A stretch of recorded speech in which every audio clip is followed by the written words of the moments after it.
Good morning students. Class 10th। बेटा हम अपना चैप्टर पढ़ रहे थे कृषि, और कृषि चैप्टर में हमने जो है अपना यहाँ तक कर लिया है।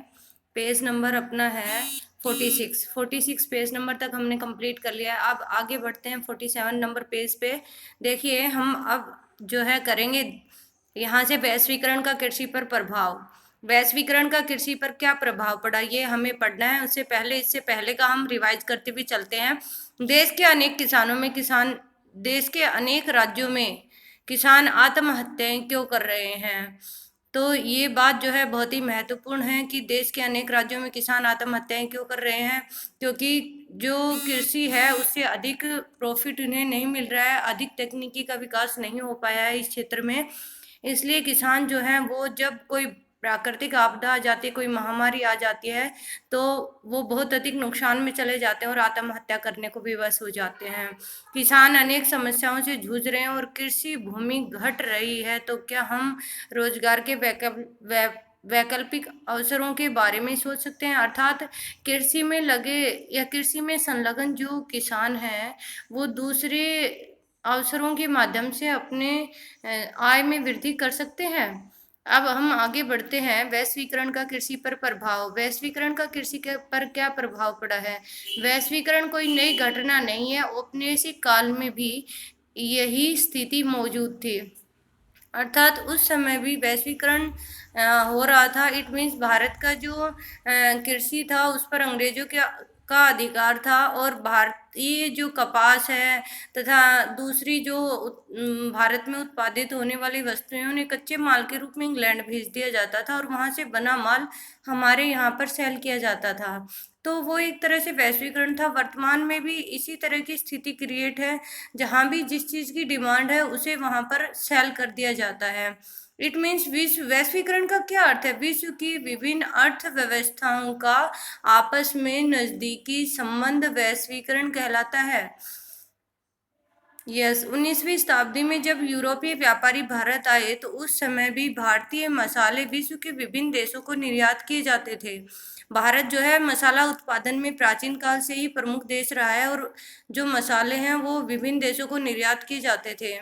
और मसाला उत्पादन में हमारे जो दक्षिणी राज्य हैं वो बहुत ही प्रसिद्ध हैं। दक्षिण भारत में किसानों को इन फसलों को उगाने के लिए प्रोत्साहित किया जाता था।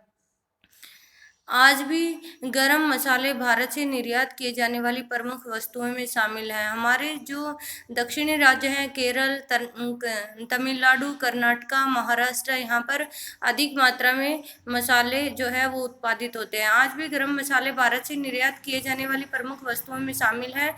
ब्रिटिश काल में अंग्रेज व्यापारी भारत के कपास क्षेत्र की ओर आकर्षित हुए थे, अर्थात भारत की जो कपास है वो विदेशों में सेल की जाती थी, इंग्लैंड से भेजी जाती थी कच्चे माल के रूप में। भारतीय कपास को ब्रिटेन में सूती वस्त्र उद्योग के लिए कच्चे माल के रूप में निर्यात किया जाता था।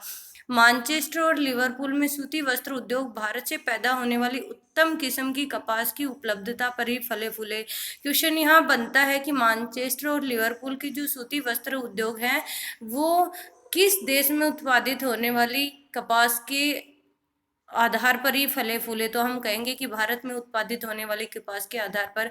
1917 में बिहार में हुए चंपारण आंदोलन के बारे में हमने पढ़ा है। इसकी शुरुआत इसलिए हुई कि इस क्षेत्र में किसानों पर नील की खेती करने के लिए दबाव डाला गया था। तो क्वेश्चन बनता है कि बिहार में चंपारण आंदोलन कब हुआ। 1917 में। और किसानों पर किस फसल की खेती के लिए दबाव डाला गया। नील की खेती पर। नील ब्रिटेन के सूती वस्त्र उद्योग के लिए कच्चा माल था, और ये किसान इसलिए भड़के क्योंकि उन्हें अपने उपभोग के लिए अनाज उगाने से मना कर दिया था। जो भारतीय किसान थे उन्हें जो है अपने खाद्यान्न फसल उत्पादित करने के लिए अंग्रेजों द्वारा प्रतिबंध लगा दिए थे, मना कर दिया गया था, और नील की खेती उत्पादित करने के लिए उन पर दबाव बनाया जा रहा था। इसलिए किसानों ने जो है विरोध किया था अंग्रेजों का।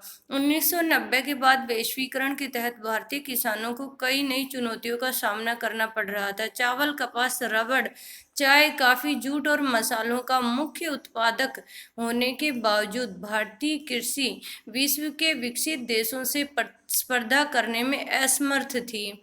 हमारे यहाँ पर जो है बहुत सी प्रमुख फसलें उपजाई जा रही थी, लेकिन विश्व से प्रतिस्पर्धा करने में हम अपने आप को असमर्थ पा रहे थे, क्योंकि उन देशों में कृषि को अत्यधिक सहायकी दी जाती थी, अर्थात जो है गवर्नमेंट के द्वारा सहायता प्रदान की जाती थी, अनेक प्रकार की उनके लिए योजनाएं बनाई गई थी।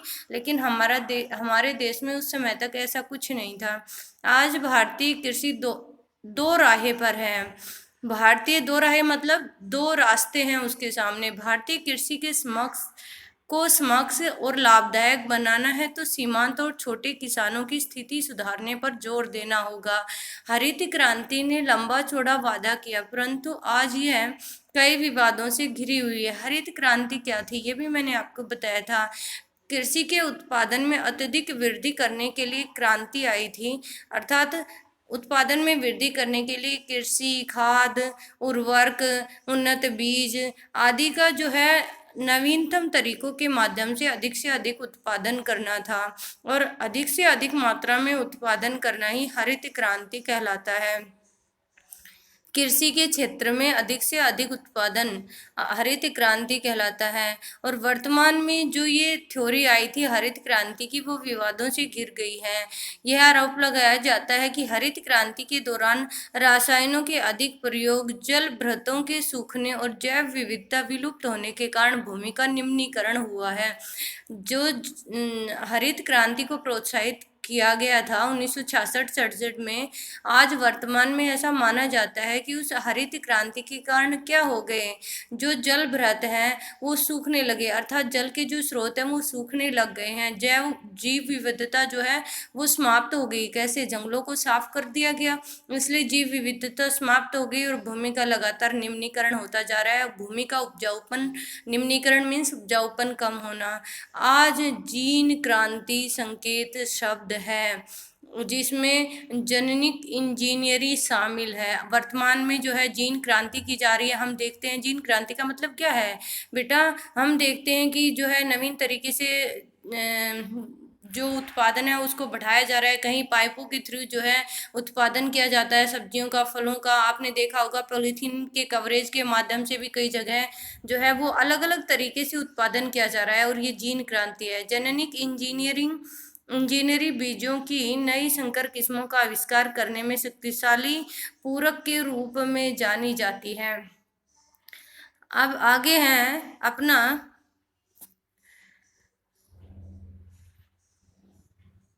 क्या आप भारत में व्यापक रूप से प्रयुक्त जीन संशोधित बीजों का नाम बता सकते हैं? वास्तव में कार्बनिक कृषि का आज अधिक प्रचलन है, क्योंकि यह उर्वरकों, कीटनाशकों जैसे कारखानों में निर्मित रसायनों के बिना की जाती है, इसलिए पर्यावरण पर इसका नकारात्मक प्रभाव नहीं पड़ता। कार्बनिक कृषि का अधिक प्रचलन है क्योंकि ये इसमें ना तो उर्वरक डाले जाते हैं, ना कीटनाशक डाले जाते हैं, और कारखानों में निर्मित रसायनों का भी इसका प्रयोग नहीं होता, अर्थात सामान्य रूप से इसका उत्पादन किया जाता है, और इससे इससे पर्यावरण पर भी कोई बुरा प्रभाव नहीं पड़ता। कुछ अर्थशास्त्रियों का यह मानना है कि बढ़ती जनसंख्या के कारण घटते आकार के जोतों पर अधिक खाद्यान्नों की खेती ही होती है, तो भारतीय किसानों का भविष्य अंधकार में है।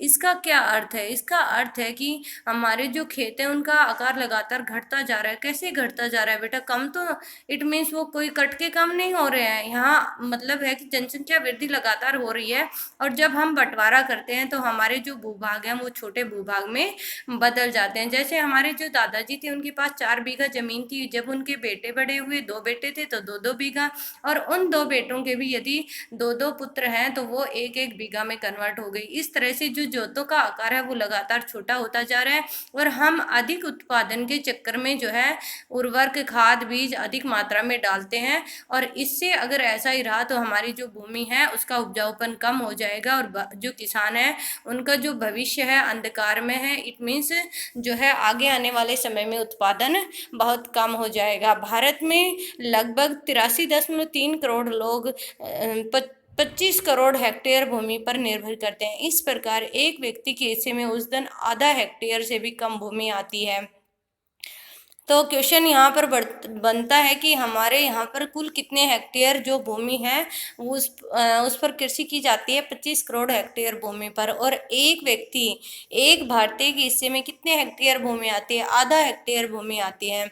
भारतीय किसानों को सस्यावर्तन करना चाहिए। सस्यावर्तन क्या होता है बेटा? यहाँ पर फसलों को बदल बदल कर बोना सस्यावर्तन कहलाता है। तो भारतीय जो किसान है उन्हें अपनी फसलें बदल बदल कर बोनी चाहिए, जिससे कि भूमि की उपजाऊपन जो है वो बढ़ता है।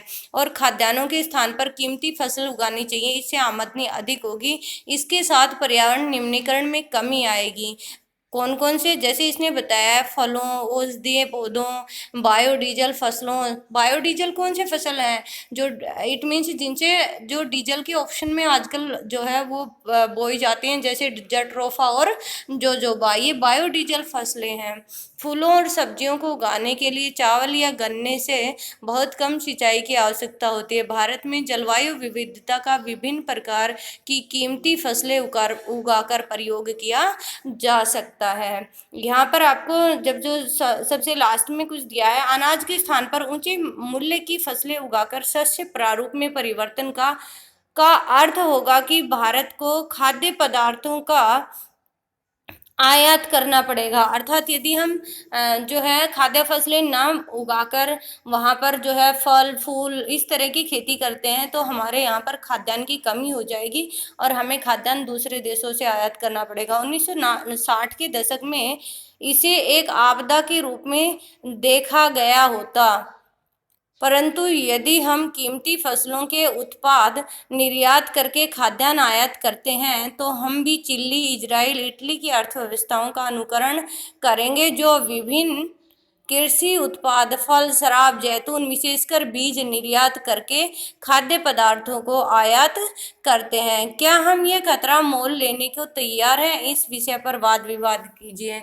इसमें जो है क्लास में इस विषय पर जो है आपस में वाद विवाद करना है कि क्या हम अपने यहाँ पर खाद्य फसलों को न उगाकर अन्य दूसरी फसलें उगाएं, कौन से देशों की तरह? चिली, इजराइल और इटली की तरह, जहाँ जिस तरह से वहाँ पर जो है वो जैतून आदि फल उगाए जाते हैं, खट्टे फल उगाए जाते हैं, और जो है खाद्य पदार्थों का वहाँ पर आयात किया जाता है, दूसरे देशों से मंगवाया जाता है खाद्य फसलों को।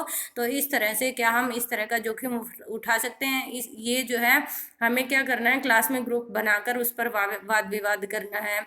तो ये अपनी एक एक्टिविटी है। यस बेटा, तो हमारा ये चैप्टर जो है वो कंप्लीट हो गया है। इसमें आपको नीचे जो है क्वेश्चन दिए गए हैं, आपको ये क्वेश्चंस के आंसर आज फाइंड आउट करने हैं। मैं इनके आंसर आपको भेज दूंगी, बट फर्स्ट ऑफ ऑल आपको फाइंड आउट करने की कोशिश करनी है। और चैप्टर में कहीं भी अगर आपको कोई दिक्कत आई हो तो वो आप पूछ सकते हैं। Thank you, have a nice day.